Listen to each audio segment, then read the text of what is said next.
I fired my lazy cousin from our family business after catching him stealing. My aunt threatened to disown me unless I rehired him, so I bought her shares and removed her from the board. I, 32 am the CEO of a successful family-owned business that my grandfather started 50 years ago. We manufacture specialized industrial equipment, primarily focusing on custom machinery for the aerospace and automotive industries. While we're not a household name, we're well respected in our field and have built a reputation for quality and innovation over the decades. A bit of background: my grandfather, Robert, started the company in his garage back in 1973. He was a brilliant engineer with a knack for solving complex manufacturing problems. What began as a one-man operation quickly grew as word spread about his innovative designs. My father, James, joined the business in the late 80s after getting his MBA, bringing a strong business acumen to complement my grandfather's technical expertise. I grew up surrounded by the business. Some of my earliest memories are of sitting on my grandfather's lap in his office, watching him sketch designs for new machines. I spent my summers working various jobs in the company, starting in the mailroom and working my way up. After getting my degree in mechanical engineering and working for a competitor for a few years to gain outside experience, I joined the family business full-time. 5 years ago, when my father decided to retire, the board, which consisted mainly of family members, voted unanimously to make me CEO. It was a proud moment, but also a daunting one. I was taking the reins of a company with 200 employees and annual revenue of $50 million. The weight of responsibility was immense, not just to the family legacy, but to all the families that depended on our company for their livelihoods. Now, enter the problem: my cousin, Jake, 28 am. Jake is my Aunt Sarah's only child, and she's always treated him like he hung the moon. From a young age, Jake was spoiled rotten. He never had to work for anything, and Aunt Sarah always made excuses for his behavior. I have countless stories of Jake's entitled behavior growing up, but one incident stands out. When we were teenagers, our grandparents took all the grandkids on a trip to Disney World. Jake, being Jake, decided he wanted to skip the line for Space Mountain. When a cast member stopped him, he threw a full-blown tantrum, screaming about how his family owned half of Florida, we don't, and that he could get her fired. Aunt Sarah's response? She berated the poor employee and demanded to speak to a manager, all while telling Jake he had done nothing wrong. Despite his lack of qualifications or experience, Aunt Sarah insisted that Jake be given a position in the company when he graduated college, barely, with a 2.1 GPA in communications. My father, being the soft-hearted man he is, agreed to bring Jake on as a junior sales representative. That was 3 years ago. In those 3 years, Jake has been nothing but a headache. He's consistently late, often hungover, and his sales numbers are abysmal. He's rude to his coworkers and has driven away at least 2 valuable employees with his behavior. I've lost count of the number of times I've had to smooth things over with clients because of Jake's unprofessional conduct. One particularly bad incident occurred about a year into Jake's employment. We were hosting a potential major client, a CEO of a large automotive parts manufacturer. Jake was assigned to give them a tour of our facility.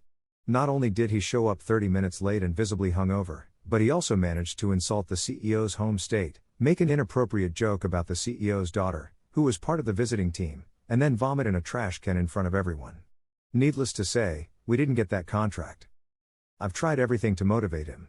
I've had countless conversations with him about his performance, offered additional training, even tried to mentor him personally. Nothing worked. Jake always had an excuse, and Aunt Sarah always backed him up. After the vomiting incident, I put Jake on a performance improvement plan.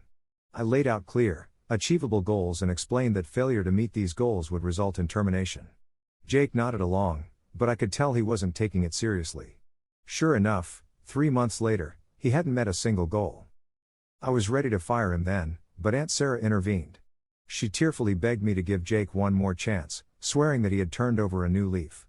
Against my better judgment, I agreed to extend his probation period. For a few weeks, it seemed like Jake was actually trying. He started showing up on time, his sales numbers improved slightly, and there were no complaints from coworkers or clients. I started to hope that maybe, just maybe, he had finally grown up. But then came the final straw. I noticed some discrepancies in our financial reports and decided to investigate. Lo and behold, I discovered that Jake had been embezzling funds from the company. It wasn't a huge amount, about $50,000 over the course of a year, but it was enough to be a serious problem. As I dug deeper, I uncovered a pattern of small, clever thefts. Jake had been manipulating expense reports, skimming from petty cash, and even creating fake client refunds that he pocketed. It was clear this wasn't a one-time mistake, but a calculated, ongoing fraud. I confronted Jake with the evidence, and he broke down crying, begging me not to go to the police. He said he had a gambling problem and needed help. Part of me wanted to press charges, but I knew it would destroy our family. Instead, I made the decision to fire him on the spot and told him he had 24 hours to return every cent he stole, or I would involve the authorities. Jake left the office in tears, and I thought that was the end of it. Oh, how wrong I was. The next day, Aunt Sarah burst into my office, red-faced and screaming. She demanded to know why I had fired her precious boy and accused me of making up lies about him. I calmly explained the situation, showing her the evidence of Jake's theft. Did she apologize? Did she express shock or disappointment in her son's actions? Nope. Instead, she doubled down. How dare you? She shrieked. Jake is family. He made a mistake, and you're treating him like a common criminal. You need to rehire him immediately, or I'll make sure you regret it. I stood my ground, telling her that Jake's actions were inexcusable and that he would not be welcome back at the company under any circumstances. That's when she pulled out her trump card. I own 20% of this company, she snarled. If you don't rehire Jake by the end of the week, I'll sell my shares to your biggest competitor. And don't think the rest of the family will stand for this either. I'll make sure everyone knows what a heartless bastard you are. Now, I'll admit, this threat shook me. Aunt Sarah's 20% stake in the company was significant, and the thought of those shares falling into our competitor's hands was concerning. Our main competitor, a larger corporation called Technicorp, had been trying to edge us out of the market for years. They'd love nothing more than to get their hands on our proprietary designs and client lists. But I knew I couldn't back down. Jake had violated not just company policy, but the law. Bringing him back would send a terrible message to our other employees and potentially put the company at risk. So, I made a decision that would change everything. Aunt Sarah, I said, keeping my voice calm and level, I'm sorry you feel that way. But I have a counterproposal for you.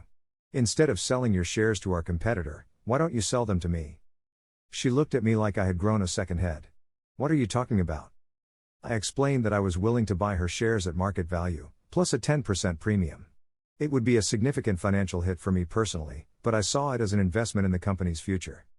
Aunt Sarah's eyes narrowed. You can't afford that, she scoffed. Try me, I replied. What Aunt Sarah didn't know was that I had been saving and investing wisely for years, preparing for an opportunity just like this. I had the funds to back up my offer, and I was ready to put my money where my mouth was. The next week was a whirlwind of negotiations, lawyers, and paperwork. Aunt Sarah tried every trick in the book to derail the deal. She argued about the valuation, threatened to leak damaging information about the company, which was all bluff, and even tried to turn other family members against me. But in the end, I emerged as the owner of Aunt Sarah's 20% stake in the company. The final price tag was steep, nearly wiping out my personal savings and requiring me to take out a substantial loan, but it was worth it to protect the company's future. And with that majority control came the power to make some much-needed changes. My first act was to call an emergency board meeting. Aunt Sarah had held a seat on the board thanks to her ownership stake, and she showed up to the meeting with a smug look on her face, clearly thinking she still held all the cards. I hope you've come to your senses, she said as she took her seat. When are you reinstating Jake? I took a deep breath and addressed the room. Before we begin, I have an announcement to make. As of yesterday, I have acquired Aunt Sarah's 20% stake in the company. This gives me majority control, and as such, I'm making some changes to the board effective immediately. The color drained from Aunt Sarah's face as I continued. Aunt Sarah, thank you for your years of service, but your position on this board is hereby terminated. Please gather your things and leave the premises. For a moment, there was complete silence in the room. Then Aunt Sarah exploded. You can't do this. She screamed. This is my family's company too. You'll regret this, you ungrateful little shit. She began to rant about how her father, my grandfather, would be rolling in his grave, how I had betrayed the family, and how she would see the company burned before she let me get away with this. It was a shocking display, and it only confirmed for everyone present that I had made the right decision. Security had to escort her from the building as she continued to hurl insults and threats. It wasn't pretty, but it was necessary. In the weeks that followed, I worked tirelessly to repair the damage Jake had done and to reshape the company culture. We implemented stricter financial controls, improved our hiring practices, and focused on fostering a positive, professional work environment. I also took steps to reassure our employees, many of whom had been unsettled by the family drama. I held a company-wide meeting where I explained the situation, without going into the sordid details, and outlined my vision for the company's future. I emphasized that merit, not family connections, would be the basis for all hiring and promotion decisions going forward. The change was almost immediate. Without Jake's toxic presence and Aunt Sarah's enabling behavior, employee morale improved dramatically. Our sales numbers began to climb, and we landed several major contracts that had previously been just out of reach. One of these contracts was particularly sweet. Remember Technicorp, our main competitor that Aunt Sarah had threatened to sell her shares to? Well, it turns out that one of their biggest clients had grown dissatisfied with their service. When they heard about the changes we were making, they reached out to us. We were able to design a custom solution that perfectly met their needs, and we won a multi-million-dollar, multi-year contract right out from under Technicorp's nose. Of course, the family fallout was significant. Aunt Sarah made good on her threat to turn other family members against me. She spread vicious rumors, claiming I had stolen her shares and destroyed Jake's life. Some relatives believed her and cut ties with me. Others, who had seen Jake's behavior firsthand over the years, stood by my decision. The first family gathering after everything went down was incredibly tense. It was my grandmother's 80th birthday, and despite the drama, most of the family showed up. Aunt Sarah spent the entire time glaring at me from across the room and making loud comments about ungrateful grandchildren and corporate takeovers. A few of my cousins refused to speak to me. But I also had several family members quietly approach me to express their support and tell me they thought I had done the right thing. My parents' reaction was mixed. My mom was upset about the family conflict but understood why I had taken the actions I did. My dad was initially angry that I had made such a big move without consulting him, but after I walked him through my reasoning and showed him the evidence of Jake's embezzlement, he came around. He even told me he was proud of me for making the tough decisions necessary to protect the company. Jake, for his part, seems to have finally faced some consequences. Last I heard, he was working a minimum wage job and attending Gamblers Anonymous meetings. Part of me hopes this will be the wake-up call he needs to turn his life around, but I'm not holding my breath. As for the company, we're doing better than ever. Our profits are up, our employees are happy, and we're expanding into new markets. We've even been able to increase our charitable giving, setting up a scholarship fund for underprivileged kids interested in engineering. It hasn't been easy, and the personal cost has been high, but I know I made the right decision for the future of the business my grandfather built. Every time I walk through our production floor and see the pride our employees take in their work, or when I look at the family photos on my grandfather's old desk, I'm reminded of why I fought so hard to protect this company. So, that's my story. Was I wrong to fire Jake? Should I have given him another chance? And was I out of line in buying out Aunt Sarah and removing her from the board? I've replayed these events in my mind 1,000 times, and while I regret the pain it's caused my family, I still believe I did what was necessary to protect the company and its employees. Edit 1. Wow, this blew up overnight. Thank you all for the supportive comments and the awards. I'll try to answer some of the most common questions here. 1. Why didn't I press charges against Jake? Honestly, it was a tough decision. Part of me wanted to, both out of anger and a sense of justice. But ultimately, I was worried about the potential fallout for the company. A public scandal could have damaged our reputation and potentially cost us clients. Also, despite everything, he is family, and I hoped that this would be a wake-up call for him without completely ruining his life. 2. Is Jake repaying the money he stole? Yes, slowly but surely. After I threatened to involve the police, he managed to come up with about half of the money immediately, apparently by selling his car and some other possessions. For the rest, we've set up a repayment plan. It's going to take him years to pay it all back, but at least he's making an effort. 3. What about the other family members who sided with Aunt Sarah? It's been tough, not going to lie. Some family gatherings have been incredibly awkward, and a few relatives are still not speaking to me. But I've been surprised by how many family members have quietly reached out to express their support.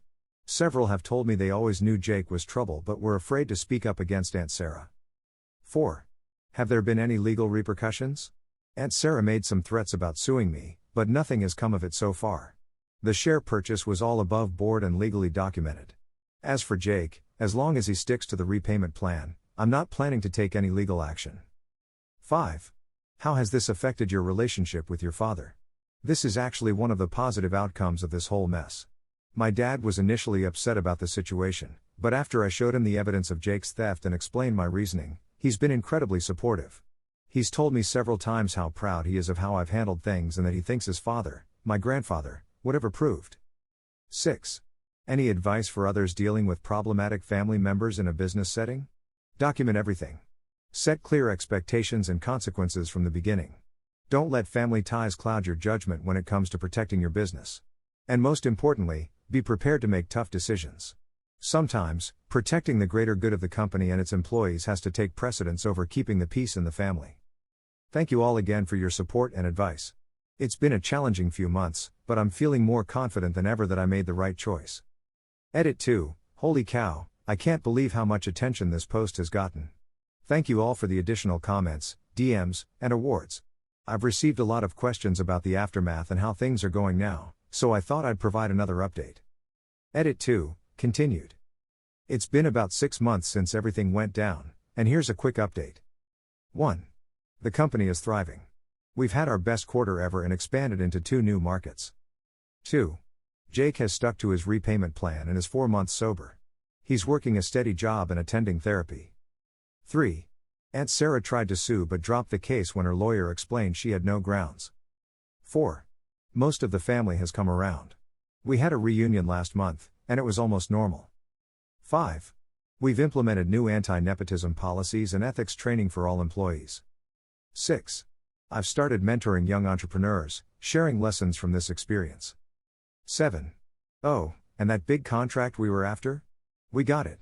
It's set to double our revenue over the next 3 years. Thanks again for all your support, Reddit. It's been a wild ride, but I'm more confident than ever that I made the right choice for the company and, ultimately, for the family too.